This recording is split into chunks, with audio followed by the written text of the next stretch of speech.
A gravidade não é uma força, a revolução de Einstein.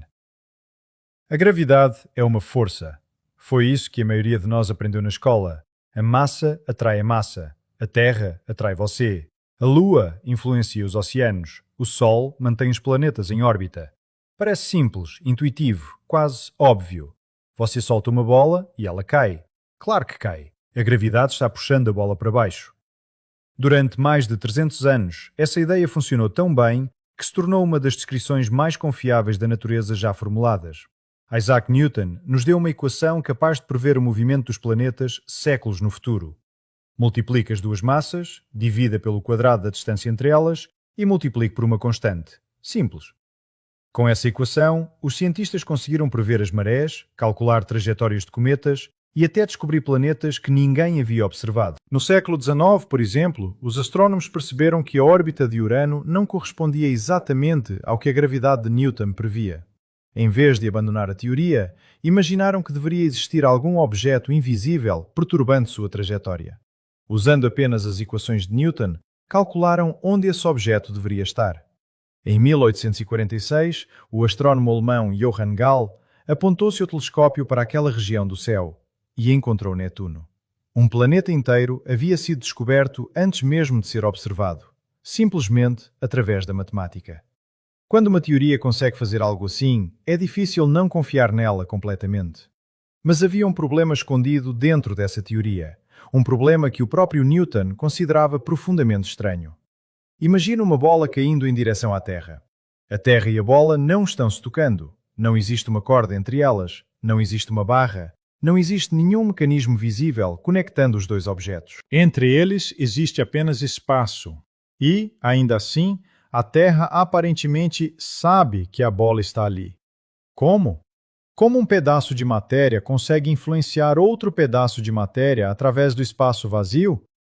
Newton chamou isso de ação à distância, e ele próprio reconhecia o quanto essa ideia era estranha. As equações funcionavam perfeitamente, mas ninguém sabia explicar exatamente como essa influência gravitacional conseguia atravessar o vazio. Durante mais de 2 séculos, os físicos aceitaram o mistério porque os resultados eram extraordinariamente precisos. A gravidade funcionava, os objetos caíam, a Lua orbitava a Terra, os planetas orbitavam o Sol, e as previsões matemáticas continuavam acertando. Mas então apareceu uma pequena rachadura, uma diferença tão pequena que poderia parecer insignificante. Essa rachadura estava na órbita de Mercúrio. Mercúrio é o planeta mais próximo do Sol. Sua órbita não é um círculo perfeito, mas uma elipse, e essa elipse gira lentamente ao longo do tempo. Esse movimento é chamado de precessão do periélio. Os efeitos gravitacionais dos outros planetas explicavam quase completamente essa rotação da órbita de Mercúrio. Quase. Depois que todos os efeitos conhecidos eram calculados, ainda sobravam aproximadamente 43 segundos de arco por século. Parece quase nada. 1 segundo de arco corresponde a apenas 1 sobre 3.600 de um grau. Mas aquela pequena diferença continuava aparecendo. Os astrônomos tentaram encontrar uma explicação. Talvez existisse outro planeta próximo ao Sol. Deram até um nome a ele, Vulcano.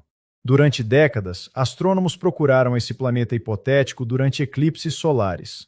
Alguns chegaram a afirmar que haviam visto o objeto, mas cada suposta observação acabou sendo um erro. Vulcano simplesmente não existia. E isso deixou os físicos diante de uma possibilidade desconfortável. Talvez o problema não estivesse no céu, talvez estivesse na própria teoria da gravidade. Então, no início do século XX, surgiu um físico que mudaria completamente a maneira como pensamos sobre espaço, tempo e gravidade. Albert Einstein. Em 1905, Einstein publicou sua teoria da relatividade especial. Uma das consequências fundamentais dessa teoria era revolucionária. Nada pode viajar mais rápido que a luz. Nem matéria, nem energia, nem informação.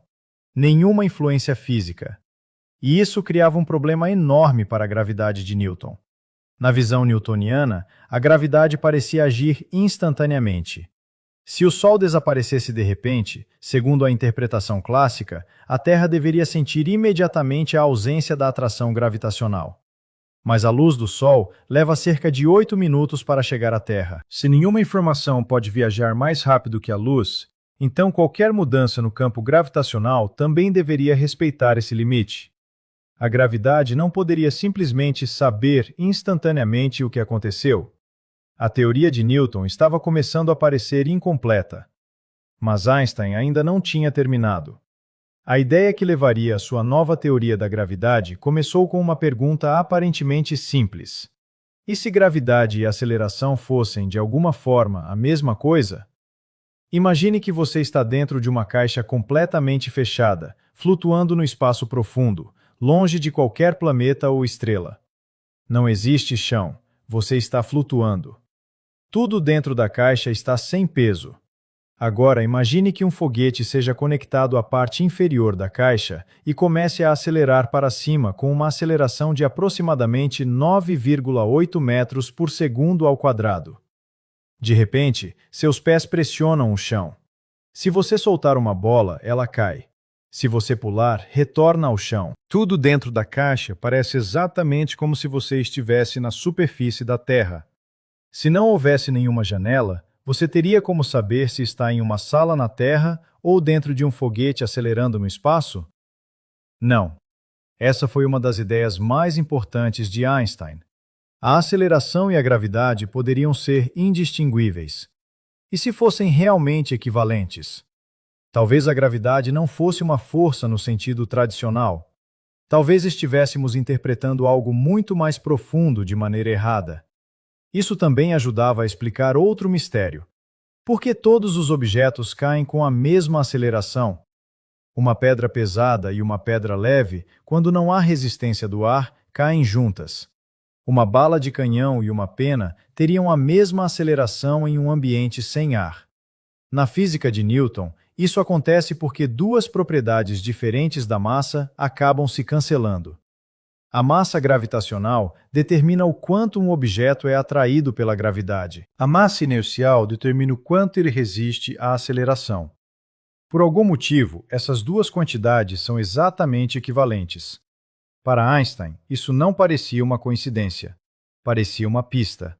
Uma pista de que a gravidade poderia estar relacionada à própria estrutura do espaço e do tempo. E então surgiu uma consequência ainda mais surpreendente.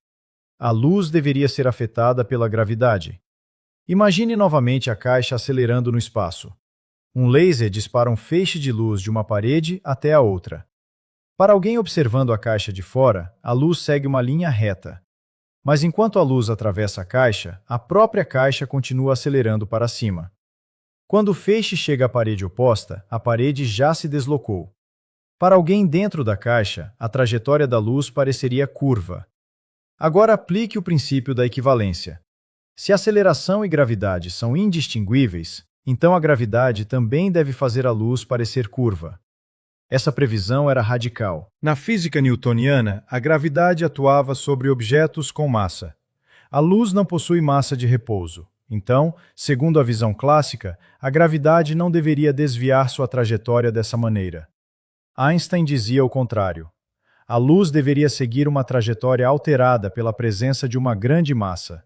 E essa previsão poderia ser testada.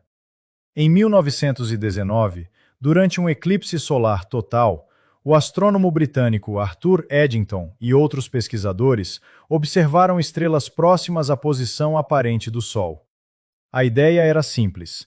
Se o Sol curvasse o espaço-tempo, a luz dessas estrelas deveria sofrer um pequeno desvio ao passar perto dele. As observações indicaram um desvio compatível com a previsão da teoria de Einstein. O mundo científico ficou fascinado. Einstein, até então conhecido principalmente nos círculos da física, tornou-se uma figura mundial. Mas a curvatura da luz era apenas parte da revolução. A ideia mais profunda era muito mais estranha. A gravidade não precisava ser uma força puxando os objetos através do espaço. O próprio espaço-tempo poderia estar sendo deformado. E então Einstein voltou ao problema de Mercúrio. Em 1915, ele completou a formulação da relatividade geral. Uma das primeiras coisas que calculou foi justamente a órbita de Mercúrio. O resultado foi extraordinário. As equações da relatividade geral previam exatamente os aproximadamente 43 segundos de arco por século que estavam faltando nas previsões de Newton. A anomalia que havia confundido os astrónomos durante décadas não precisava de nenhum planeta vulcano. Ela era uma consequência da própria estrutura do espaço-tempo. Foi uma das maiores confirmações da nova teoria. Mas o que isso realmente significa? Na visão de Newton, o Sol exerce uma força sobre Mercúrio. Na visão de Einstein, a história é completamente diferente. O Sol possui massa. Essa massa altera a geometria do espaço-tempo ao seu redor. Mercúrio se move através dessa geometria. Ele não está sendo puxado por uma força invisível como uma bola presa a uma corda. Ele está seguindo a trajetória natural possível dentro de um espaço-tempo curvado. Os físicos chamam essas trajetórias de geodésicas. Imagine uma formiga caminhando sobre uma superfície curva. Para a formiga, ela pode estar simplesmente seguindo o caminho mais reto possível. Mas, quando observamos tudo de fora, sua trajetória pode parecer curva. Algo semelhante acontece com os planetas. O Sol não precisa puxar Mercúrio através de um vazio absoluto. A presença do Sol altera a geometria do espaço-tempo, e Mercúrio segue essa geometria. Essa foi a verdadeira revolução de Einstein. A gravidade não desapareceu. Ela se tornou algo ainda mais profundo. O espaço e o tempo deixaram de ser um palco passivo onde o universo acontece. Eles próprios passaram a fazer parte da dinâmica do universo. A matéria diz ao espaço-tempo como se curvar, e o espaço-tempo diz à matéria como se mover. É uma ideia que parece simples quando resumida em uma frase, mas suas consequências são extraordinárias. Estrelas podem curvar a luz. Galáxias podem funcionar como lentes cósmicas. O tempo pode passar em ritmos diferentes, dependendo da gravidade. Buracos negros podem surgir quando o espaço-tempo é curvado de maneira extrema. E até mesmo as ondas gravitacionais podem viajar pelo universo como ondulações na própria estrutura do espaço-tempo. A antiga imagem de uma força invisível puxando tudo para tudo começou a dar lugar a uma visão muito mais estranha. A gravidade pode não ser algo que atravessa o espaço. Pode ser uma manifestação da própria geometria do universo. E talvez essa seja uma das ideias mais profundas da física moderna. Quando você solta uma bola e ela cai, não é necessariamente porque alguma força invisível está simplesmente puxando a bola para baixo. Ela pode estar seguindo a trajetória natural permitida pela geometria do espaço-tempo ao redor da Terra. A maçã cai, a Lua orbita. Mercúrio percorre sua trajetória. A luz se curva. E tudo isso acontece porque o universo não é apenas um lugar onde as coisas existem. O próprio espaço e o próprio tempo fazem parte da história.